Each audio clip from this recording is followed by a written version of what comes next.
Story time audio ബുക്സിലേക്ക് എല്ലാവർക്കും സ്വാഗതം. അനുരാധ എഴുതിയ സ്വയം, അദ്ധ്യായം 27. ബാങ്കിൽ നിന്നും മടങ്ങിയെത്തിയ തുളസിയുടെ കയ്യിലൊരു പാക്കറ്റ് ഉണ്ടായിരുന്നു. എന്താ അത്? തുളസിയുടെ അമ്മ ചോദിച്ചു. ഒരു സാരിയാണമ്മേ. തുളസിയുടെ മുഖം പൊടുന്നനെ ഒന്ന് തൊടുത്തുവെന്ന് ഉമ്മയ്ക്ക് തോന്നി. നോക്ക്, നിനക്കിഷ്ടമായോ എന്ന് പാക്കറ്റ് ഉമ്മയുടെ നേരെ നീട്ടിക്കൊണ്ട് തുളസി പറഞ്ഞു. ഉമ്മ കവർ തുറന്ന് സാരി എടുത്ത് നിവർത്തി. അധികം വിലയുള്ളതല്ലെങ്കിലും നിറവും ഡിസൈനും കൊള്ളാം, നന്നായിട്ടുണ്ട്. എവിടെ നിന്ന് വാങ്ങി?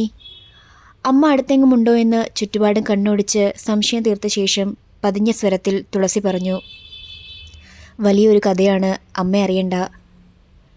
അവളുടെ വാക്കിലും പെരുമാറ്റത്തിലുമുള്ള പ്രത്യേകതയുടെ കാരണം എന്താണെന്ന് എത്ര ആലോചിച്ചിട്ടും ഊഹിക്കാൻ കഴിഞ്ഞില്ല. തികച്ചും അപ്രതീക്ഷിതമായി എന്തോ സംഭവിച്ചിട്ടുണ്ടെന്ന് മാത്രം വ്യക്തമായി. സന്ധ്യാനാമം ജപിക്കാൻ അമ്മ പൂജാമുറിയിലേക്ക് കയറിയപ്പോഴേ തുളസിക്ക് അതേക്കുറിച്ച് കൂടുതൽ വിശദീകരിക്കാൻ സന്ദർഭം ലഭിച്ചുള്ളൂ. സന്ദർഭത്തിൻ്റെ തുടക്കം ഇങ്ങനെയായിരുന്നു. തുളസി ആ ചൂടുള്ള വാർത്തയെക്കുറിച്ച് ആവേശഭരിതയായി വിശദീകരിക്കാൻ തുടങ്ങി. ഉച്ചതിരിഞ്ഞ സമയം. ബാങ്കിലെ കൗണ്ടറുകൾക്ക് മുന്നിൽ ഒട്ടും തിരക്കുണ്ടായിരുന്നില്ല. അപ്പോഴാണ് അടുത്ത സീറ്റിലെ വിജയലക്ഷ്മി ചോദിച്ചത്, തുളസി വരുന്നുണ്ടോ? പുറത്തൊരു സാരി കച്ചവടക്കാരൻ എത്തിയിട്ടുണ്ട് എന്ന്. അപ്പോഴാണ് ശ്രദ്ധിച്ചത്, സ്ത്രീകളുടെ മിക്ക സീറ്റുകളും ഒഴിഞ്ഞിരിക്കുന്നു. അവരെല്ലാം സാരി കാണാൻ പോയിരിക്കുന്നു. രജിസ്ട്രിയിൽ കുറച്ച് എൻട്രികൾ കൂടി ബാക്കിയുള്ളതുകൊണ്ട് ആദ്യം ഒന്ന് മടിച്ചാണ്. പിന്നെയും വിജയലക്ഷ്മി നിർബന്ധിച്ചു. വരൂന്നേ, നല്ല സെലക്ഷൻ ഉണ്ടെന്ന സരള പറഞ്ഞത്. വിജയലക്ഷ്മിയുടെ ഒപ്പം പുറത്തേക്കിറങ്ങി. വരാന്തയിൽ വിരിച്ചിട്ടിരുന്ന ഷീറ്റിൽ നിരത്തിയിട്ടിരിക്കുന്ന സാരികളിൽ മേഞ്ഞു നടന്നിരുന്ന ദൃശ്യങ്ങൾ ഉയർത്തിയപ്പോഴാണ് തികച്ചും അപ്രതീക്ഷിതമായി ആ മുഖം. വെങ്കിടേഷ്. അറിയാതെ മന്ത്രിച്ചുപോയി. ശബ്ദം തൊണ്ടയിൽ തടഞ്ഞതുകൊണ്ട് വേറെ ആരും കേട്ട് കാണില്ല. സ്വപ്നമല്ലെന്ന് ഉറപ്പുവരുത്താൻ പിന്നെ ഒരു നിമിഷം കൂടി വേണ്ടി വന്നു. വെങ്കിടേഷിൻ്റെ കണ്ണുകളും എൻ്റെ മുഖത്തായിരുന്നു. ഒരു പ്രതിമ പോലെ അനങ്ങാതിരിക്കുകയാണ് അയാൾ. മുഖം കടലാസ് പോലെ വിളറിയിരിക്കുന്നു. മനസ്സിനകത്തെ നടുക്കവും ജാളിതയും മറിച്ച് പിടിക്കാൻ പെടാപ്പാട് പെടുകയായിരുന്നിരിക്കണം. വലിയൊരു ടെക്സ്റ്റൈൽ ഉടമയുടെ മകനാണെന്ന തലക്കനവുമായി കോളേജിനകത്തും പഞ്ചനക്ഷത്ര ഹോട്ടലുകളിലും വിലസം നടന്നിരുന്നയാളാണിപ്പോൾ സാരിയുടെ ഭാണ്ഡക്കെട്ടും തോളിലേറ്റി ആവശ്യക്കാരെ തേടിയെത്തിയിരിക്കുന്നത്. വന്നെത്തിയതോ എൻ്റെ മുന്നിലും. നിന്നോടയാൾ എന്തെങ്കിലും സംസാരിച്ചോ? ആകാംക്ഷയോടെ ഉമ ചോദിച്ചു. അയാൾ പിന്നെ തല ഉയർത്തിയിട്ടേയില്ല. എന്നിട്ട് വേണ്ട എന്തെങ്കിലും പറയാൻ. പരിചയം പോലും നടിച്ചില്ലേ? ഇല്ല, മറ്റുള്ളവരെ പോലെ ഞാനും ഒരു സാരി തിരഞ്ഞെടുത്തു. മാസാവസാനമായതുകൊണ്ട് മിക്കവരുടെയും കയ്യിൽ പണം തികയില്ലായിരുന്നു. 1-ാം തീയതി കഴിഞ്ഞ് വീണ്ടും വരാൻ പറഞ്ഞയക്കുകയാണ് അയാളോട്. എന്താണ് സംഭവിച്ചിട്ടുണ്ടാകുക ഈ വലിയൊരു മാറ്റമുണ്ടാവാൻ?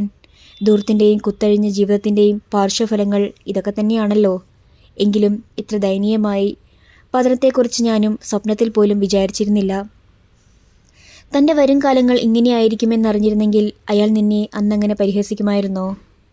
ഓ, എന്നെ കണ്ടപ്പോൾ അയാൾക്കൊരു ചമ്മൽ. ഇന്നയാൾക്ക് ഒരുപോലെ കണ്ണടയ്ക്കാൻ പറ്റുമെന്ന് തോന്നുന്നില്ല. ഒരു നിമിഷത്തെ ഇടവേളയ്ക്ക് ശേഷം ആ സംഭവം മനസ്സിൽ നിന്ന് മാച്ചു കളയാനെന്ന പോലെ തുളസി പറഞ്ഞു. വാ, നമുക്ക് നേരത്തെ അത്താഴം കഴിച്ച് കിടന്നുറങ്ങാൻ നോക്കാം. ഹോസ്പിറ്റലിൽ ചെക്കപ്പിന് ഉമ ചെന്നപ്പോൾ പ്രസവം അടുത്തിരിക്കുകയാണെന്ന് ഡോക്ടർ പറഞ്ഞു. കുഞ്ഞിൻ്റെ ഹെഡ് ഫിക്സ് ചെയ്തു കഴിഞ്ഞു അത്രേ. എവിടെയാ വീട്? അകലെയാണോ? ഡോക്ടർ ചോദിച്ചു. 6-7 കിലോമീറ്റർ ദൂരമുണ്ട്, തുളസി പറഞ്ഞു. അടുത്തയാഴ്ച ഹോസ്പിറ്റലിൽ അഡ്മിറ്റ് ആവുകയാണ് നല്ലതെന്ന അഭിപ്രായമായിരുന്നു ഡോക്ടർക്ക്. രാത്രി പ്രസവവേദന തുടങ്ങിയാൽ ഹോസ്പിറ്റലിൽ എത്തിക്കാനും പ്രയാസമാണല്ലോ. ഉമയുടെ ഹസ്ബൻഡ് സ്ഥലത്തില്ലേ? ഡോക്ടർ തിരക്കി. ഇല്ല, ഉടനെ ഉത്തരം പറയാൻ കഴിഞ്ഞുവെങ്കിലും ശബ്ദം പതറുകയായിരുന്നു. അതാണിതുവരെ പുള്ളി ഇങ്ങോട്ട് കാണാത്തത് അല്ലേ? ഡോക്ടർ പിന്നെയൊന്നും ചോദിച്ചില്ല. ഭാഗ്യം. വീട്ടിലെത്തിയപ്പോൾ തുളസിയുടെ അമ്മ വിവരമറിയിക്കാൻ ആകാംക്ഷയോടെ കാത്തിരിക്കുകയായിരുന്നു. ഡോക്ടർ എന്തു പറഞ്ഞു? എല്ലാം നോർമലാണ്. പ്രസവം അടുത്തിട്ടുണ്ടെന്ന് പറഞ്ഞു. അതെനിക്കും തോന്നി. വയറൊന്ന് ഇടിഞ്ഞിട്ടുണ്ട്. തിങ്കളാഴ്ച അഡ്മിറ്റ് ചെയ്യാൻ പറഞ്ഞിരിക്കുകയാണ്. ഞാൻ അടുത്തയാഴ്ച മുതൽ ലീവ് എടുക്കാം, തുളസി പറഞ്ഞു. അതൊന്നും വേണ്ട തുളസി, പകൽ ഞാൻ തനിയെ മാനേജ് ചെയ്തോളാം. രാത്രിയിൽ നീ വന്ന് നിന്നാൽ മതി. അങ്ങനെയായാൽ നിനക്ക് ലീവ് എടുക്കാതെ കഴിയാമല്ലോ, ഉമ്മ പറഞ്ഞു. പകൽ സമയത്ത് നിനക്ക് എന്തെങ്കിലും പ്രയാസം തോന്നിയാലോ? തുളസി ചോദിച്ചു. രാവിലെ മുതൽ വൈകുന്നേരം വരെ ഉമ്മയ്ക്ക് ഞാൻ കൂട്ടിരിക്കാം. സന്തോഷപൂർവ്വം തുളസിയുടെ അമ്മ ആ ചുമതല ഏറ്റെടുത്തെങ്കിലും ഉമ്മ അവരെ തടഞ്ഞു. വേണ്ടമ്മേ, അമ്മ വെറുതെ ബുദ്ധിമുട്ടണ്ട. ഹോസ്പിറ്റലിൽ ഡോക്ടർമാരും നേഴ്സുമാരൊക്കെ കാണുമല്ലോ. എന്തെങ്കിലും വിഷമം തോന്നിയാൽ ഞാൻ ഉടനെ ബാങ്കിലേക്ക് ഫോൺ ചെയ്ത് തുളസിയെ വരുത്തിക്കൊള്ളാം. എങ്കിൽ അങ്ങനെ മതി. അമ്മ ബസ് യാത്ര ഒഴിവാക്കുന്നതാണ് നല്ലത്. അല്ലെങ്കിൽ തന്നെ അമ്മയ്ക്ക് ഈയിടെയായി നല്ല ക്ഷീണമുണ്ട്. ഉമ്മയ്ക്ക് അതേ അഭിപ്രായമായിരുന്നു. ഈയിടെ അമ്മയുടെ മുഖത്ത് ഒരു വല്ലായ്മയുണ്ട്. വാണിയുടെ കത്ത് വന്നതിൽ പിന്നെ അവർക്കെപ്പോഴും കൊച്ചുമകനെക്കുറിച്ചുള്ള ഉത്കണ്ഠയാണ്. ശരി, സമ്മതിച്ചു. പക്ഷേ പ്രസവം കഴിഞ്ഞാൽ പിന്നെ ഞാനാണ് ഉമ്മയുടെയും മോളുടെയും അടുത്തിരിക്കാൻ പോകുന്നത്. എത്ര കാലമായി ഒരു കുഞ്ഞിനെ മടിയിലിരുത്തി കളിപ്പിച്ചിട്ട്. അപ്പോൾ കുഞ്ഞിനെ കിട്ടാൻ കാത്തിരിക്കുകയാണല്ലേ? തുളസി ചോദിച്ചു. അത് മോളാണെന്ന് എന്തുറപ്പ്? അത് ഉമ്മയെ കണ്ടാൽ അറിഞ്ഞൂടെ? ഉമ്മയുടെ മുഖത്ത് ഐശ്വര്യം കൂടിയിട്ടില്ലേ? പെൺകുഞ്ഞ് വയറ്റിലുണ്ടായാൽ എങ്ങനെയാ? അഴകു കൂടും, അമ്മ ഉറപ്പിച്ച് പറഞ്ഞു. പക്ഷേ ആ ബുക്കിൽ അങ്ങനെ എഴുതിയിട്ടില്ലല്ലോ. ഗൗരവപൂർണമായ തുളസിയുടെ പ്രസ്താവന കേട്ടപ്പോൾ അമ്മ ചോദിച്ചു. ഏത് ബുക്കിൽ? മദർ ആൻഡ് ചൈൽഡ് എന്ന ബുക്കിൽ. ഞാൻ ഒന്നും കൂടി റെഫർ ചെയ്ത് നോക്കട്ടെ, അങ്ങനെ വല്ലതും ഉണ്ടോ എന്ന്. തുളസി അകത്തെ മുറിയിലേക്ക് നടന്നപ്പോൾ ഉമ്മയ്ക്ക് ചിരി അമർത്താനായില്ല. അടുത്തയാഴ്ച ഉമ്മ ഹോസ്പിറ്റലിൽ അഡ്മിറ്റായി. തുളസി ജോലി കഴിഞ്ഞ് വീട്ടിലെത്തി. കുളിയും മറ്റും കഴിഞ്ഞ് രാത്രിയിലേക്കുള്ള ഭക്ഷണവുമായി സന്ധ്യയ്ക്ക് മുൻപേ ഹോസ്പിറ്റലിലെത്തും. രാവിലെ 9 മണി വരെ അവളുണ്ടാവും ഉമ്മയോടൊപ്പം. സന്ധ്യയ്ക്ക് സംസാരിച്ചിരിക്കുമ്പോഴാണ് വെങ്കടേഷ് വീണ്ടും ബാങ്കിൽ വന്ന വിവരം തുളസി പറഞ്ഞത്. തുളസി സംഭവം വിവരിക്കാൻ തുടങ്ങി. ആ സാരിക്കാരൻ തുളസി സാറിനെ കാണണമെന്ന് പറയുന്നുവെന്ന് പ്യൂൺ വന്ന് പറഞ്ഞപ്പോൾ ഞാൻ ആദ്യമൊന്ന് മടിച്ചു. വീണ്ടും ഒരു കണ്ടുമുട്ടൽ ഒഴിവാക്കേണ്ടി വേണ്ടി രൂപ ഞാൻ നേരത്തെ വിജയലക്ഷ്മി ഏൽപ്പിച്ചിരുന്നു. പക്ഷേ ഇങ്ങോട്ട് ആവശ്യപ്പെടുമ്പോൾ നിരസിക്കാനും ഒരു പ്രയാസം. ബാങ്ക് ഓഫീസറാണെന്ന അഹംഭാവം കൊണ്ടാണ് ഞാൻ അയാളെ തഴഞ്ഞതെന്ന് അയാൾ കരുതിയാലോ. ജോലി തിരക്കുള്ള സമയമായതുകൊണ്ട് അല്പം വെയിറ്റ് ചെയ്യാൻ പ്യൂണിൻ്റെ അടുത്ത് പറഞ്ഞയച്ചു. ഏതാണ്ട് 1.5 മണിക്കൂർ കഴിഞ്ഞപ്പോഴാണ് ഒഴിവ് കിട്ടിയത്. അയാൾ ഒരുപക്ഷെ പോയിരിക്കും എന്ന് സംശയിച്ചുകൊണ്ടാണ് പുറത്തേക്ക് ഇറങ്ങിച്ചെന്നത്. പക്ഷെ അപ്പോഴും വെങ്കടേഷ് കാത്തു നിൽക്കുകയായിരുന്നു. അരികിൽ സാരിയുടെ ഭാണ്ഡക്കെട്ടുണ്ട്. മുഷിഞ്ഞു കലഞ്ഞ വേഷം. മൗനം ഭജിക്കേണ്ടതെങ്ങനെയാണെന്ന് ആലോചിക്കാൻ തുടങ്ങുമ്പോഴേക്കും വെങ്കടേഷിൻ്റെ ചോദ്യം. തുളസിയല്ലേ? തുളസിയല്ല, തിലോത്തമ എന്ന് പറയാൻ നാവ് ഓങ്ങിയതാണ്. നിയന്ത്രിച്ചു. എല്ലാം നഷ്ടപ്പെട്ട ഒരാളോട് എന്ത് പറയാൻ? അതുകൊണ്ട് വെറുതെ ഒന്ന് മൂളി. എന്നെ മനസ്സിലായോ? പഴയ വെങ്കടേഷ്. എന്നെ ഈ വേഷത്തിൽ ഇവിടെ കണ്ടപ്പോൾ അത്ഭുതം തോന്നി അല്ലേ? വാസ്തവത്തിൽ ഈ ജീവിതത്തിൽ എന്നെ ഏറ്റവും അത്ഭുതപ്പെടുത്തിയത് വെങ്കടേഷിൻ്റെ ഈ കുചേല വേഷം തന്നെയെന്ന് ഞാൻ മനസ്സിൽ പറഞ്ഞുപോയി. കഴിഞ്ഞ തവണ കണ്ടതിനേക്കാൾ മുഷിഞ്ഞിരിക്കുന്നു അയാളുടെ വേഷം. എന്തൊരു വിധിയാണ് ഈ മനുഷ്യൻ്റേത്. ഒരു ജന്മത്തിൽ തന്നെ 2 വ്യത്യസ്ത ജന്മങ്ങൾ പോലെ. എൻ്റെ മനസ്സ് വായിക്കാൻ കഴിഞ്ഞതുപോലെ അയാൾ. വെങ്കടേഷിൻ്റെ വാക്കുകൾ. ഞാൻ വിധിയെ ശപിക്കുന്നില്ല തുളസി. എല്ലാം ദൈവശിക്ഷയാണ്. ഞാൻ ചെയ്തിട്ടുള്ള പാപങ്ങൾ അത്രയേറെയാണ്. ഒരു നിമിഷം മൗനം പാലിച്ച ശേഷം വെങ്കടേഷ് പറഞ്ഞു. അതൊക്കെ പോകട്ടെ. ഞാൻ തുളസിയോട് മാപ്പ് ചോദിക്കാനാണ് കാണണമെന്ന് ആവശ്യപ്പെട്ടത്. ഞാൻ തുളസിയെ അത്രമാത്രം അപമാനിച്ചിട്ടുണ്ട്, വേദനിപ്പിച്ചിട്ടുണ്ട്. അതൊന്നും സാരമില്ലെന്ന് ഞാൻ പറഞ്ഞു. അടുത്ത നിമിഷം വെങ്കടേഷിൻ്റെ ജീവിതം എങ്ങനെ ഈ വിധത്തിൽ തലകീഴായി മറിഞ്ഞുവെന്നറിയാൻ എനിക്ക് വല്ലാത്ത ആകാംക്ഷ തോന്നി. എന്നിട്ട് അക്ഷമയോടെ ഉമ്മ ചോദിച്ചു. ഞാൻ ഇങ്ങനെ തുടങ്ങി. കുറേ മാസങ്ങൾക്ക് മുൻപ് നാളെ ഞങ്ങളുടെ വിവാഹം എന്ന തലക്കെട്ടിൽ പത്രത്തിൽ നിങ്ങളുടെയും വധുവിൻ്റെയും വിവാഹ പരസ്യം കണ്ടിരുന്നു. ഭാര്യയ്ക്ക് സുഖമല്ലേ? ഞാൻ ചോദിച്ചു. അപ്പോഴാണ് അടുത്ത ഷോക്ക്. ആ വിവാഹം നടന്നിട്ടില്ലത്രേ. കുടുംബത്തിൻ്റെ വകയുള്ള ടെക്സ്റ്റൈൽ ബിസിനസ് നഷ്ടത്തിൻ്റെ നിലയിലാ കയത്തിലാണെന്ന് വധുവിൻ്റെ വീട്ടുകാരറിയുന്നത് കല്യാണത്തിൻ്റെ തലേ ദിവസമാണ്. അവരുടനെ വിവാഹത്തിൽ നിന്ന് പിന്മാറി. കടം കൊടുത്തവർ വീടും കടവുമൊക്കെ ജപ്തി ചെയ്തു. ഇപ്പോൾ ചെറിയൊരു വാടക വീട്ടിലാണ് താമസം. കടയിൽ ജോലിക്ക് നിന്നിരുന്നവരെല്ലാം കൂടി പിരിവെടുത്ത് നൽകിയ ചെറിയൊരു തുക കൊണ്ട് വീണ്ടും കച്ചവടം തുടങ്ങിയിരിക്കുകയാണ്. തൻ്റെ സ്വഭാവദൂഷ്യവും ധൂർത്തും കൊണ്ട് സ്വന്തം അച്ഛനമ്മമാരെ കൂടി വാർദ്ധക്യകാലത്ത് ഈ ദാരിദ്ര്യത്തിൻ്റെ നടുവിലിട്ടിട്ട് വലയ്ക്കേണ്ടി വന്നുവല്ലോ എന്നതാണ് വെങ്കടേഷിൻ്റെ ഏറ്റവും വലിയ ദുഃഖം. അന്ന് രാത്രി ഏറെയായിട്ടും തുളസി ഉറങ്ങാതെ തിരിഞ്ഞും മറിഞ്ഞും കിടക്കുന്നത് കണ്ടപ്പോൾ ഉമ്മ തിരക്കി. നീ എന്താ ഉറങ്ങാത്തത്? എന്തോ എനിക്ക് ഉറക്കം വരണില്ല. നീ എന്താ ഉറങ്ങാത്തത്? എന്തെങ്കിലും വിഷമം തോന്നുന്നുണ്ടെങ്കിൽ ഉടനെ ഡോക്ടറെ വിളിക്കാം. തുളസി പിടഞ്ഞെഴുന്നേറ്റ് കഴിഞ്ഞു. അവളുടെ വേവലാത് കണ്ടപ്പോൾ ഉമ്മയ്ക്ക് പാവം തോന്നി. തന്നെക്കുറിച്ച് എന്തുൽക്കണ്ഠയാണ് അവൾക്ക്. ഒരു ഗൗരവമുള്ള സംഭവമാണ് പ്രസവം എന്ന തോന്നലുണ്ടാകുന്നത് തന്നെ അവളുടെ പരിഭ്രാന്തി കാണുമ്പോഴാണ്. എനിക്കൊന്നുമില്ല, നീ സമാധാനമായി കിടന്നോളൂ. പകലൊക്കെ ഉറങ്ങിയതുകൊണ്ടാണ് എനിക്ക് ഉറക്കം വരാത്തത്. പക്ഷേ നീ അങ്ങനെയല്ല. പകൽ മുഴുവൻ ബാങ്കിലിരുന്ന് ജോലി ചെയ്യുന്നതല്ലേ. എന്നും കിടക്കുമ്പോഴേക്കും ഉറങ്ങിപ്പോകുന്ന നിനക്ക് ഇന്ന് എന്തു പറ്റി? മനസ്സിലെന്തോ വല്ലാത്തൊരു വിഷമം പോലെ അവളുടെ സ്വരം നേർത്തു പോയിരുന്നു. വെങ്കടേഷിനെ കണ്ടതിൻ്റെ ഷോക്ക് ഇപ്പോഴും മാറിയില്ലേ നിനക്ക്? തുളസി മൗനം പാലിച്ചു. അവളിൽ നിന്നും ഒരു നെടുവീർപ്പിൻ്റെ സ്വരം മാത്രം കേട്ടു. പകയ്ക്കും അമർഷത്തിനും പകരം സഹതാപം അല്ലേ? നിന്റെ മനസ്സ് വലുതാണ് തുളസി. തൻ്റെ തെറ്റുകൾ സ്വയം തിരുത്താൻ ആഗ്രഹിക്കുന്ന ഒരാളോട് പിന്നെ? തുളസിയുടെ സ്വരത്തിലെ ആർദ്രത അത്ഭുതമുളവാക്കി. തുളസിയുടെ മനസ്സിലെന്താണ്? നിനക്കയാളെ ചെറുതായൊന്ന് സഹായിക്കാനാകുമോ? ഉമ്മ ചോദിച്ചു. എങ്ങനെ? തുളസിയുടെ സ്വരത്തിൽ ആകാംക്ഷ തുളുമ്പിയിരുന്നു. ഒരു ബാങ്ക് ലോൺ അറേഞ്ച് ചെയ്ത് കൊടുത്തോ മറ്റോ? അതൊരു നല്ല ഐഡിയ ആണ്. ഞാൻ അന്ന് അന്വേഷിക്കട്ടെ. അവളുടെ തീരുമാനം മനസ്സിനെ പെട്ടെന്ന് ശാന്തമാക്കിയെന്ന് തോന്നി. അല്പം കഴിഞ്ഞ് നിദ്രയിലമർന്ന അവളുടെ നിശ്വാസത്തിൻ്റെ നേർത്ത സ്വരം കേട്ടു. ഉമ്മയ്ക്ക് അപ്പോഴും ഉറങ്ങാൻ കഴിഞ്ഞില്ല. മനസ്സിൽ എന്തൊക്കെയോ ചിന്തകൾ കറുത്ത നിഴലുകൾ വരയുന്നു. ഭാവിയെക്കുറിച്ച് ഓർക്കുമ്പോൾ വല്ലാത്ത അനിശ്ചിതത്വം. എത്ര കാലം തുളസിക്കൊരു ഭാരമായി ഇങ്ങനെ തുടരാൻ കഴിയും? ഹോസ്പിറ്റലിൽ അഡ്മിറ്റ് ആകുന്നത് വരെ പത്രങ്ങളിൽ വരുന്ന തനിക്ക് യോജിച്ച തൊഴിൽ പരസ്യങ്ങളിൽ പലതും അപേക്ഷ അയച്ചിട്ടുണ്ട്. തൻ്റെ പോസ്റ്റേജിന് പോലും തുളസിയെ ആശ്രയിക്കേണ്ടി വന്നു. കയ്യിലിപ്പോഴും വിഷു അണിയിച്ച മോതിരം കിടപ്പുണ്ട്. അന്ന് ആഭരണങ്ങൾ ജ്വല്ലറി ഷോപ്പിൽ മടക്കി കൊടുത്തപ്പോഴും മോതിരം ഊരിക്കൊടുക്കാൻ മനസ്സ് വന്നില്ല. തകർച്ചയുടെ വക്കത്തായിരുന്ന തൻ്റെ ദാമ്പത്യത്തെക്കുറിച്ച് മനസ്സിൽ അപ്പോഴും പ്രതീക്ഷയുണ്ടായിരുന്നുവോ? അതോ വിഷത്തിനോട് ഹൃദയത്തിൻ്റെ ഏതോ കോണിൽ അവശേഷിച്ചിരുന്ന മൃദുവികാരങ്ങളാണോ തന്നെ പിന്തിരിപ്പിച്ചത്? ഇപ്പോൾ പ്രതീക്ഷയില്ല. അന്നുണ്ടായിരുന്ന ലോലവികാരങ്ങളുമില്ല. ഒരൊറ്റ ചിന്തയേയുള്ളൂ മനസ്സിൽ ഇപ്പോഴും. ജീവിക്കണം. തൻ്റെ കുഞ്ഞിനെ ഒരലട്ടലുമില്ലാതെ വളർത്തണം. തൻ്റെ സ്ത്രീത്വത്തിന് അനുഭവിക്കേണ്ടി വന്ന അവഹേളനങ്ങൾക്കെതിരെയുള്ള ഒരു വെല്ലുവിളി പോലെ ആ കുഞ്ഞു വളരണം. പഴയ ബന്ധങ്ങൾ, ഓർമ്മകൾ എല്ലാം ഉപേക്ഷിച്ചേ പറ്റൂ. മോതിരം ഊരി തലക്കണയിൽ വെച്ച ശേഷം ഉമ്മ ഉറക്കം വരുന്നതും പ്രതീക്ഷിച്ച് കണ്ണടച്ചു കിടന്നു. അദ്ധ്യായം 28. ഉമ്മ വിഷമിക്കേണ്ട, മോളുടെ അടുത്ത് ഞാനില്ലേ? തുളസിയുടെ അമ്മ സമാധാനിപ്പിച്ചു. കുഞ്ഞിൻ്റെ തൊട്ടിലിനരികിൽ നിന്നകലാൻ മനസ്സ് വരാതെ വിളർത്ത ചിരിയുമായി ഉമ്മ ഒരു നിമിഷം കൂടി അവിടെ തന്നെ നിന്നു. കാലുകൾക്ക് ഈയക്കട്ടിയുടെ ഭാരം. ഇന്ന് ജോലിയിൽ പ്രവേശിക്കേണ്ടതാണ്. ഇന്നലെ വരെ ഈ ഒരു ദിവസത്തിനായി കാത്തിരിക്കുകയായിരുന്നു. പക്ഷേ ഇന്നിപ്പോൾ മോളെ ആദ്യമായി പിരിയുകയാണ്. കുറച്ച് മണിക്കൂറുകൾ മാത്രമാണെങ്കിലും തനിക്കിത് യുഗങ്ങളുടെ ദൈർഘ്യമായി തോന്നുന്നു. അവൾ തൊട്ടിലിൽ കിടന്ന് സുഖമായി ഉറങ്ങുകയാണ്. കുഞ്ഞിനെ തുളസിയുടെ അമ്മയെ ഏൽപ്പിച്ചിട്ടാണല്ലോ പോകുന്നത് എന്നാണ് ഏക സമാധാനം. കുഞ്ഞിന് പേര് നിർദ്ദേശിച്ചത് തുളസിയാണ്. വന്ദന. കുഞ്ഞിൻ്റെ കാതിൽ ആദ്യമായി പേര് വിളിച്ചതും അവൾ തന്നെ. ബാങ്കിൽ നിന്ന് മടങ്ങിയെത്തിയാൽ തുളസി അധികവും മോളുടെ അരികിലാണ്. തുളസിയുടെ അമ്മയ്ക്ക് വന്ദന സ്വന്തം പേരക്കുട്ടിയെപ്പോലാണ്. അധികം വൈകാതെ ജോലി കിട്ടിയത് ഭാഗ്യമായി. ഉച്ചയ്ക്ക് ശേഷം ജോലിയിൽ പ്രവേശിക്കാനാണ് തീരുമാനം. മാർക്കറ്റിനടുത്തുള്ള സാമാന്യം വലിയ ചെരുപ്പ് കടയിലെ കണക്കെഴുത്താണ് ജോലി. അതുതന്നെ തുളസി അവളുടെ ബാങ്കിലെ മാനേജർ മുഖാന്തരം ശുപാർശ ചെയ്തിട്ടാണ് കിട്ടിയത്.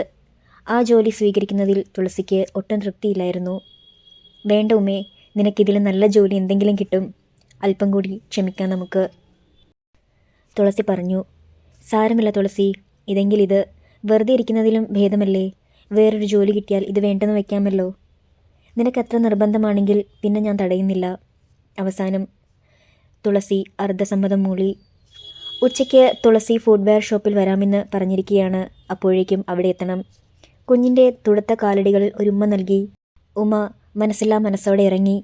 പട്ടണത്തിൻ്റെ ഹൃദയഭാഗത്താണ് കട. റോഡിനിരുവശത്തും പല സാധനങ്ങളും വിൽക്കുന്ന കടകൾ. ബസ് ഇറങ്ങി തിരക്കുള്ള ഫുട്പാത്തിലൂടെ നടന്നു കയറുമ്പോൾ തുളസി അവിടെ ഉമ്മയെ കാത്തിരിപ്പുണ്ടായിരുന്നു. കടയുടമസ്ഥൻ ചെല്ലപ്പൻ മുതലാളിയെ തുളസിക്ക് മുൻപേ തന്നെ പരിചയമാണ്. അയാൾ ബിസിനസ് ആവശ്യത്തിനുള്ള പണമിടപാടുകൾ നടത്തുന്നത് തുളസി ജോലി ചെയ്യുന്ന ബാങ്കിൽ നിന്നാണെന്ന് അവൾ പറഞ്ഞിരുന്നു. ഇതാണ് ഞാൻ പറഞ്ഞ ഉമ്മ. മുതലാളിക്ക് എന്ത് ജോലി വേണമെങ്കിലും ഉമ്മയെ വിശ്വസിച്ചേൽപ്പിക്കാം. അക്കൗണ്ട് കീപ്പിംഗ് ഒക്കെ നല്ല പരിചയമാണ് ഉമ്മയ്ക്ക്, തുളസി പറഞ്ഞു. ഞാനില്ലാത്തപ്പോൾ കടയിലെ ക്യാഷ് കൗണ്ടറിലും ഇരിക്കേണ്ടി വരും കേട്ടോ. പ്രധാനമായും അക്കൗണ്ട്സിൻ്റെ പണിയാണ് ചെയ്തു തരേണ്ടത്. മുതലാളി ശരീരമാകെ ഉലച്ചുകൊണ്ടെന്ന് ചിരിച്ചു.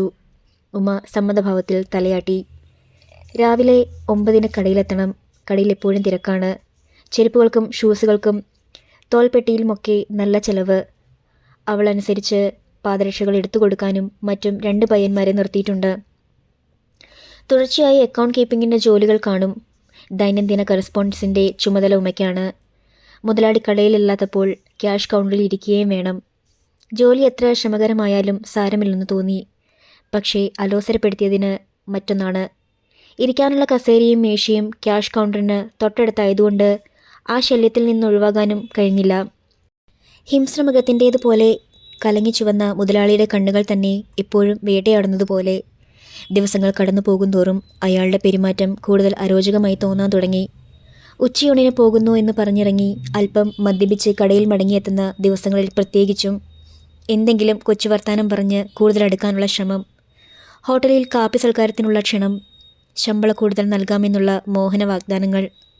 മുതലാളിയുടെ പ്രേമചാബല്യങ്ങളിൽ നിന്ന് വഴുതി മാറാൻ പല തന്ത്രങ്ങളും പ്രയോഗിക്കേണ്ടി വരുമ്പോൾ മനസ്സ് മന്ത്രിക്കും. ക്ഷമിക്കാം ഭൂമിയോളം, എല്ലാം മകൾക്ക് വേണ്ടി. മറ്റൊരവസരത്തിലായിരുന്നെങ്കിൽ ആള് കത്തുവാൻ ഇതിൻ്റെ 100% മതിയാകുമായിരുന്നു തനിക്ക്. ഇപ്പോൾ മനസ്സൊരു കവചം തീർത്തിരിക്കുകയാണ്. ഒരു തീവ്ര വികാരത്തിനും അവിടേക്ക് പ്രവേശനമില്ല. ഓർമ്മകൾക്കും.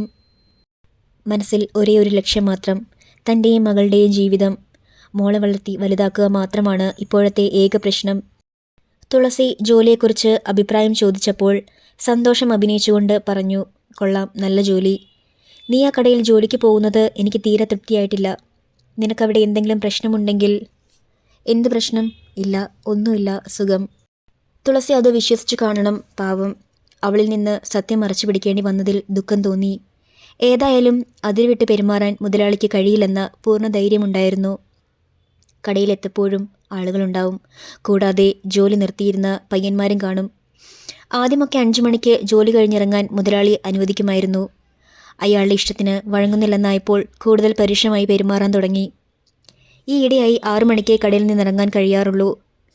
അതുതന്നെ വലിയ സൗജന്യമാണെന്നാണ് മുതലാളിയുടെ ഭാവം. ഈയിടെയായി കൂടുതൽ കച്ചവട തിരക്കുള്ള ദിവസങ്ങളിൽ കസ്റ്റമേഴ്സിനെ അറ്റൻഡ് ചെയ്യാനും അയാൾ നിർദ്ദേശിക്കാൻ തുടങ്ങിയിരിക്കുന്നു. പാദരക്ഷകൾ കാലിലിട്ട് കൊടുക്കുന്ന ജോലി ചെയ്യാൻ ആദ്യമൊക്കെ വല്ലാത്ത മടി തോന്നി. പലതരത്തിലുള്ള ആളുകളാണ് വരുന്നത്. ദ്വയാർത്ഥ പ്രയോഗങ്ങളിലൂടെ അശ്ലീലം വിളമ്പുന്ന വിരുദ്ധന്മാരും കുറവല്ല. കൂടെ സ്നേഹിതന്മാരുണ്ടെങ്കിൽ പറയുകയും വേണ്ട. മാസാവസാനം കയ്യിൽ വാങ്ങുന്ന ഏതാനും 100 രൂപ നോട്ടുകളെ ഓർത്ത് എല്ലാം ക്ഷമിച്ചു. ജോലിക്ക് അപേക്ഷ അയക്കുന്ന പതിവ് തുടർന്നുവെങ്കിലും ഒരു ഇൻ്റർവ്യൂവിനുള്ള കാർഡ് പോലും കിട്ടിയിട്ടില്ല. ദിവസങ്ങൾ കടന്നുപോയി. ഇന്ന് വെങ്കടേഷ് വരാമെന്ന് പറഞ്ഞിട്ടുണ്ട്. ഒരു ഞായറാഴ്ച തുളസി പറഞ്ഞു. ഇവിടേക്കോ? ഉമ്മയുടെ സ്വരത്തിൽ വിസ്മയമുണ്ടായിരുന്നു. വന്ദനമോളെ കാണാൻ, പിന്നെ നിന്നെയും. അത് ശരി, അപ്പോൾ നിന്നെ കാണാനല്ല. എന്തിനാ മോളെ ഈ വളച്ചുകെട്ടൊക്കെ? കണ്ണുകൾ അടച്ചപ്പോൾ തുളസിയുടെ കവിളുകളിൽ രക്തച്ചെവി പരന്നു. മനസ്സിലുള്ള സംശയം സ്ഥിരീകരിക്കപ്പെടുകയായിരുന്നു അപ്പോൾ.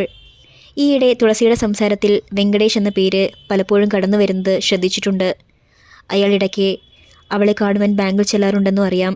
പക്ഷേ അതൊക്കെ ബാങ്ക് ലോണിലുള്ള അപേക്ഷകളും മറ്റും നൽകാനാണെന്നാണ് തുളസി പറയാറുള്ളത്. വെങ്കടേഷ് ടൗണിൽ ഒരു കൊച്ചു കട വാടകയ്ക്കെടുത്ത് ചെറിയ തോതിൽ തുണി വ്യാപാരം തുടങ്ങിയിരുന്നു. പഴയ ജൗളിക്കടയുടെ വിശ്വാസയോഗ്യതയിൽ മതിപ്പുണ്ടായിരുന്നവരൊക്കെ തുണി വാങ്ങാൻ എത്തിത്തുടങ്ങിയതോടെ നല്ല ബിസിനസ് ഉണ്ടെന്നാണ് തുളസി പറഞ്ഞു കേട്ടത്. പഴയ ദുസ്വഭാവമൊക്കെ അയാൾ തീർത്തും ഉപേക്ഷിച്ചെന്നും ഇപ്പോൾ തികച്ചും മാന്യനായെന്നുമൊക്കെ തുളസി പലവട്ടം സൂചിപ്പിക്കുകയുണ്ടായി. രാവിലെ മുതൽ ഗേറ്റ് അനങ്ങുന്ന സ്വരം കേട്ടാൽ വ്യഗ്രതയോടെ തുളസി ഉമ്മറത്തേക്ക് പാഞ്ഞെത്തുന്നു. അത് പാൽക്കാരനോ പത്രക്കാരനോ മറ്റോ ആണെന്നറിയുമ്പോൾ നിരാശയോടെ മടങ്ങുന്നു.